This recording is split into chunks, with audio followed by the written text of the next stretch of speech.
And that secret society, we have an informant that's talking about a group that were holding secret meetings off-site. There's so much smoke here. There's so much suspicion. Let's stop there. A secret society, secret meetings off-site of the Justice Department. Correct. And you have an informant saying that. Yes. Did your informant confirm that these off-site meetings took place? Now, listen, the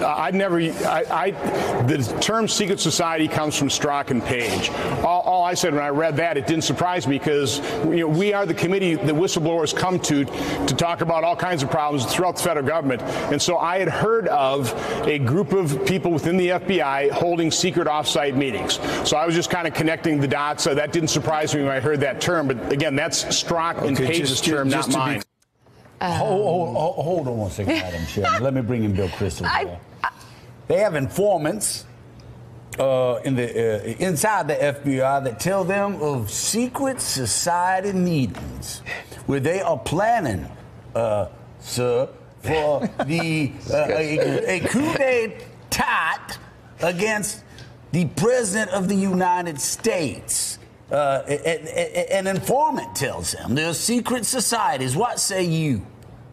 I mean, it's funny, but it's sad. It's like, and no, but seriously, I mean, you watched the Joe McCarthy, clip that you showed earlier, and it's sort of first-time tragedy, second-time farce in a way, right? Well, but it's not a farce because, I mean, this is what really strikes me. Bannon is gone. The alt-right is sort of discredited, but Bannonism is winning. I mean, when you look at the Hill Republicans, look at the conservative commentators, many of them, they are now in the possession of serious conspiracy theorizing, kind of paranoia, hostility to basic American government institutions in a way that I would have honestly said a year or 18 months ago would be impossible. You worked at Fox News.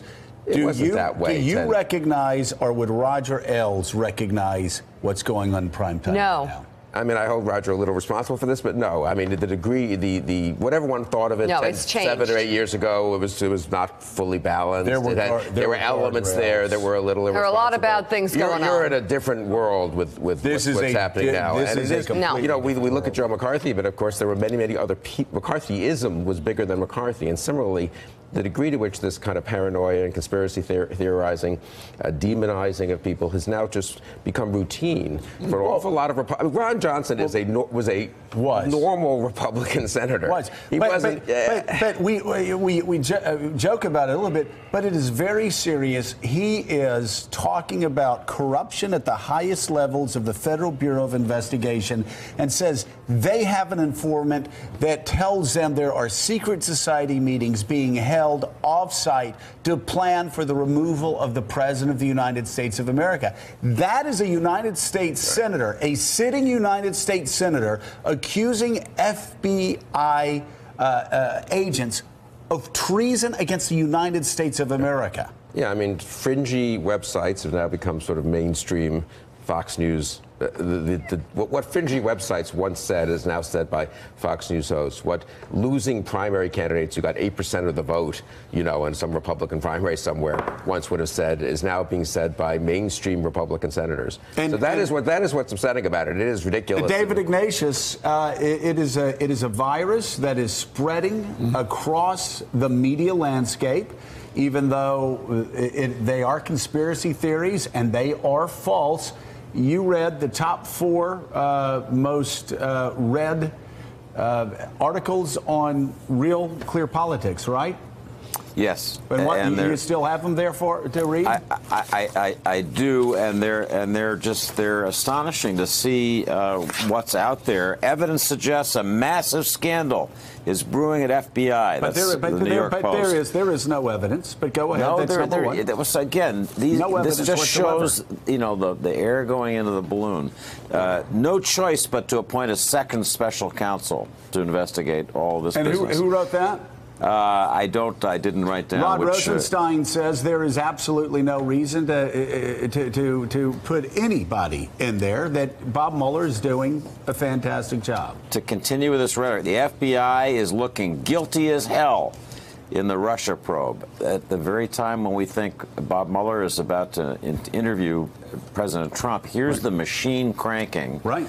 To say that, oh, no, it's the FBI looking guilty as hell. And the last is the stench at Obama's Justice Department and FBI. So those are the most read items on a big aggregator blog, Real Clear Politics. So this stuff is out there. And let's look at some of those items. And by the way, Russian bots are promoting this. As was pointed out on Twitter, no fewer than 3 different anti-Mueller narratives fell apart in the last 24 hours. The first, that texts from 2 agents were deleted to cover up a plot against the president.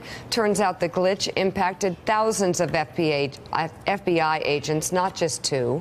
The second, that the FBI had some kind of secret society. Turns out that was a joke in one text. And the third, that Devin Nunes has some important information in his secret memo. Turns out he won't even share it with his fellow Republicans, let alone the Justice Department.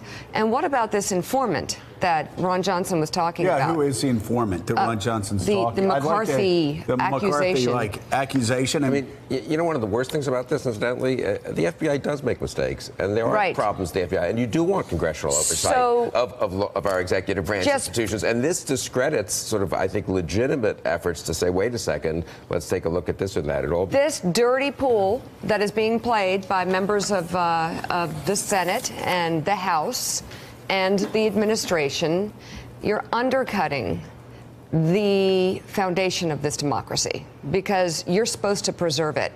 And you're using it right now to try and deflect from possible crimes committed by the president. By the way, and we talked about this yesterday. Today, somewhere in your state, somewhere definitely in your country, there are FBI agents that are going around. They're trying to get intel. They're trying to get information. They're trying to break apart terror networks of homegrown terrorists that want to blow up your church, that want to blow up your synagogue, that want to kill you or your family or other people in your community. And it is these FBI agents who stand between you, me, all of us, and future terror attacks, either by members of ISIS that infiltrate this country or by homegrown terrorists. When these conspiracy theories are spread for political reasons and solely political reasons to protect a president who is not worth your protection with your lies, you are only making it more difficult for our law enforcement officers to protect your family and mine against Islamic terrorism and homegrown terrorism that you supposedly fear so much. So just stop it. Get out of their way, let them do their jobs, and let the chips fall where they may. If Mueller overreaches, we will be the first to say so. The press will be the first to say so. Just stop with your conspiracy theories because you are making America less safe. Hope it's worth it to you. Thanks for checking out MSNBC on YouTube, and make sure you subscribe to stay up to date on the day's biggest stories. And you can click on any of the videos around us to watch more from Morning Joe and MSNBC. Thanks so much for watching.